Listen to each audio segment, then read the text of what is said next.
Well, yesterday was not a good day for the Air Force,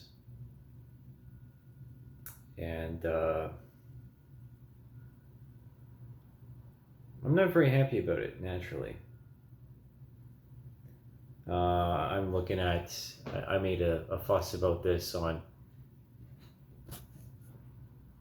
I made a fuss about this on my Facebook, and I put it on LinkedIn. It's the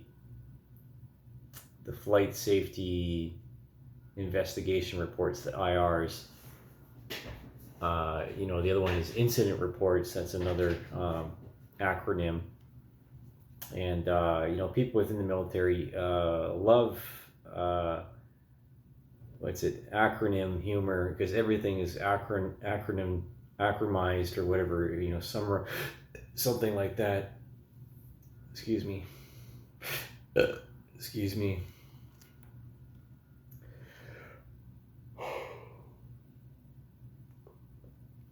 And seeing as that the CH-147 went down the Ottawa River. So let's look this up. CH-147 Petawawa. So they're looking for 2 crew members.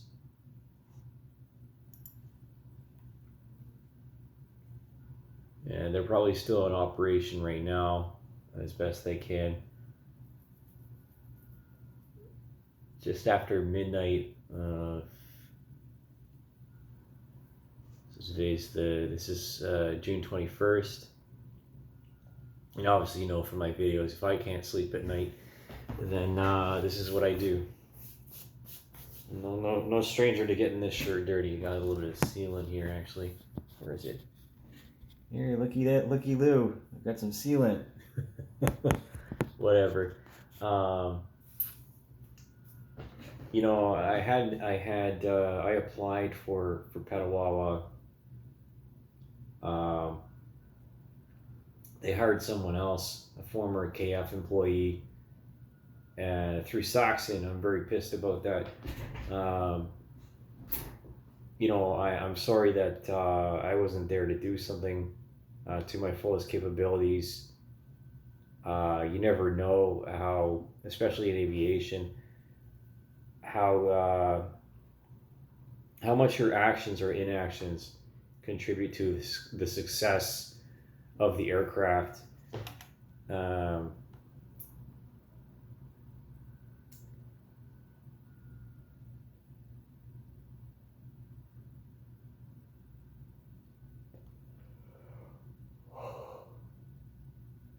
Excuse me.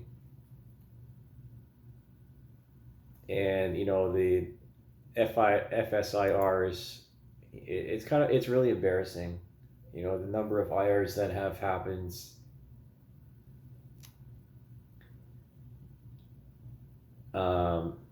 In the past 3 years.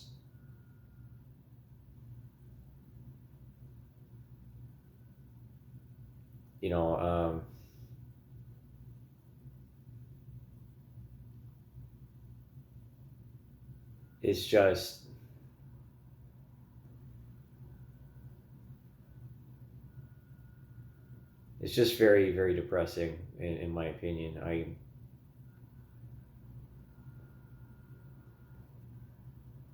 Things happen. Excuse me. But a lot of this is avoidable. And when it comes to accident investigations, not to remove the emotions completely from the equation, but the first problem is always human error. So if we're gonna look at the dirty dozen here,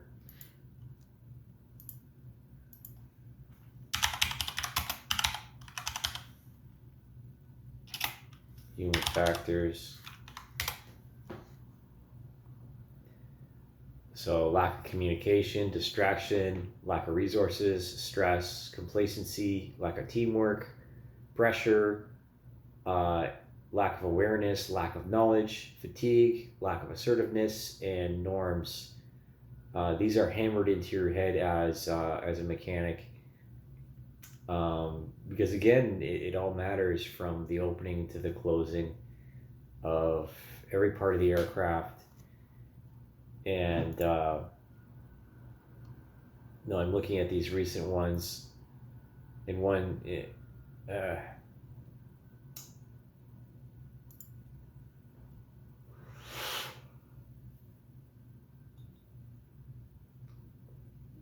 lot of these, again, these are the epilogues. A lot of them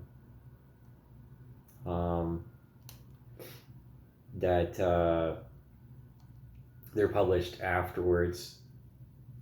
See, I'm looking at this King Air incident from 31st of January of last year. It's from the multi-engine utility flight out of 8-wing Trenton and was on a training mission with 3 crew members on board,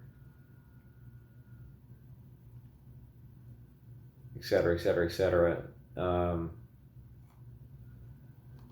Again, all this is published for transparency. And the other one that was recently published, well, the 146-306. So the don't know the aircraft that is,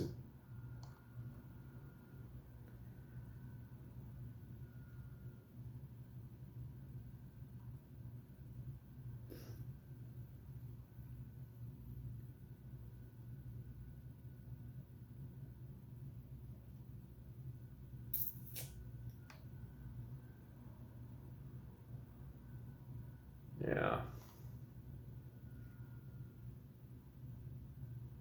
And like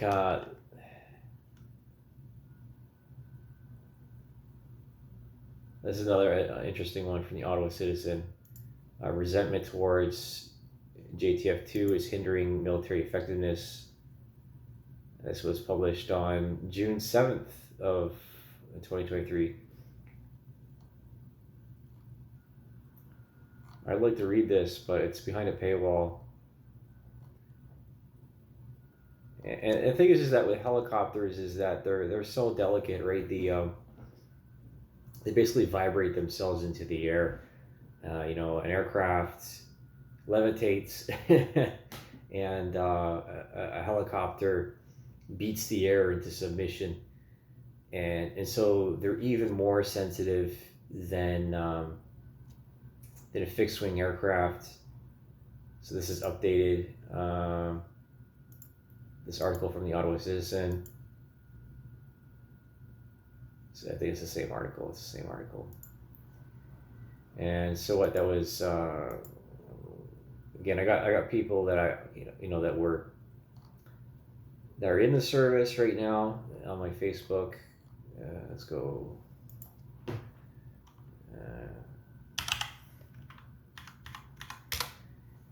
Of course, it's 450 Squadron that's affected. And if we're gonna go by patches here, these are always in my periphery, from my time.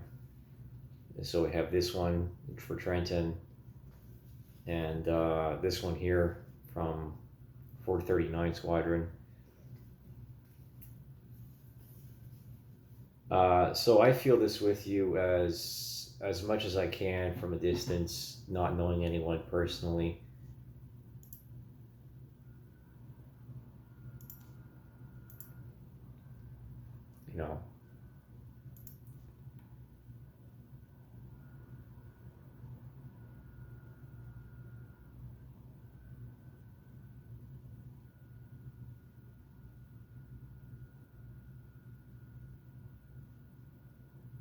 So this particular IR happened on 11th of May 2021, and it's a gear collapse, which is unfortunate. That's that's that's a brown note right there. That's a pants changing moment if I was the pilot or anyone else on board. And then there's then I'm looking at the tutor incidents from August 2022.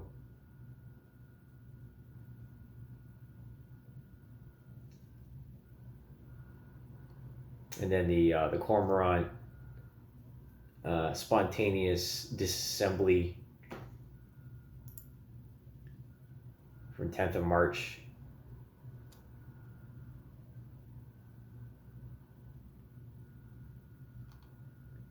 So like I'm not gonna hammer on the embarrassment. It makes my eye twitch. It makes my eye twitch.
Like I want to tell you why this annoys me, because there's a huge gap between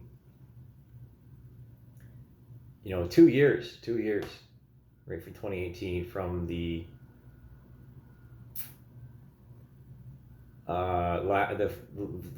previous instrument. Sorry, the the previous incident where the student pilot here. We're looking at October 24th, 2018. The report from the Harvard 2, and then the next one is a gear collapse of the 803. I didn't work on 803. I worked on 802. Let me find that again.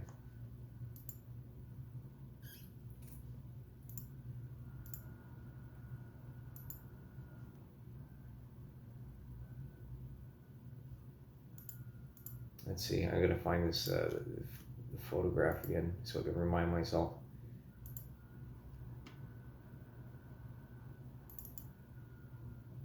No, I worked on 804. Sorry.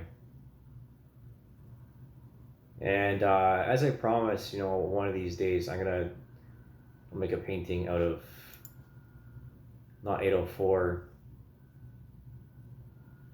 but it's this other one from inside the KF hangar.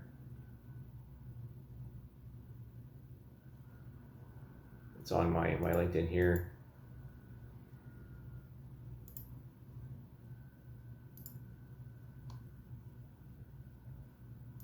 With 803 and the Turbo Beaver.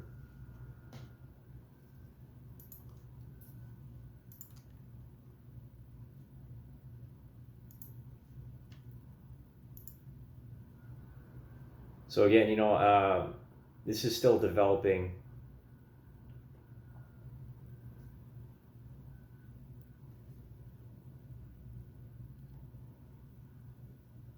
So, it's hard for me to say very much other than what's being communicated and what they can find.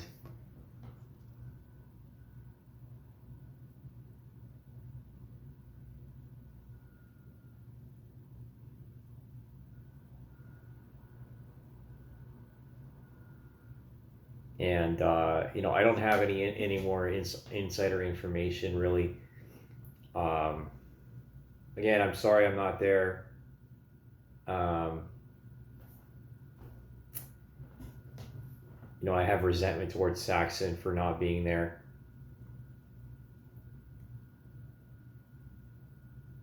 And we'll just put this in bits and bytes. Um, because within aviation, especially in such a small community as Canada, if I'm going to re-emphasize that, the number of mechanics are very few in comparison to the United States. So you're always going to run into the same people. There's maybe 1,000, 2,000 mechanics in Canada. I couldn't tell you off the top of my head.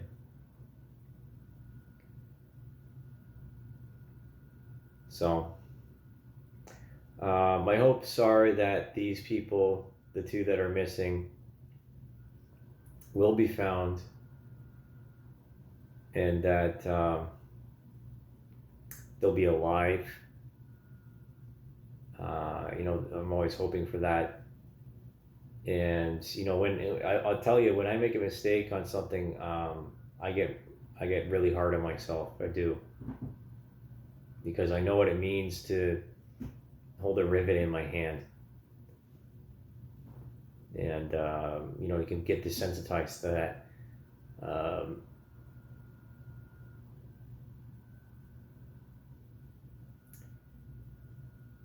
That's about it. We'll keep an eye on the situation, and the salvage efforts thereafter.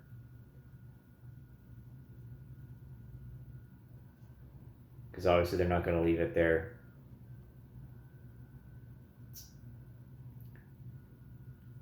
And I know that say with the tutor incident in that resulted in the fatality near Kamloops, that the pieces of the aircraft are still in Canadian Forces possession.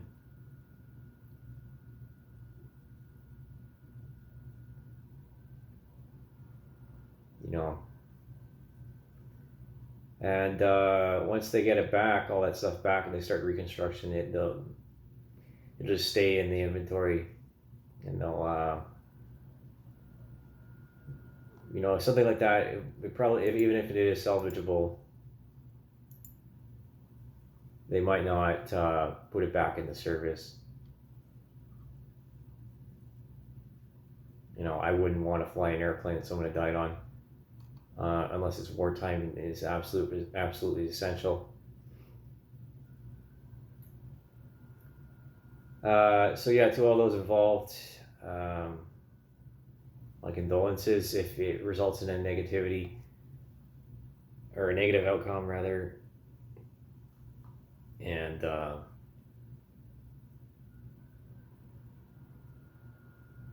I hope it gets better.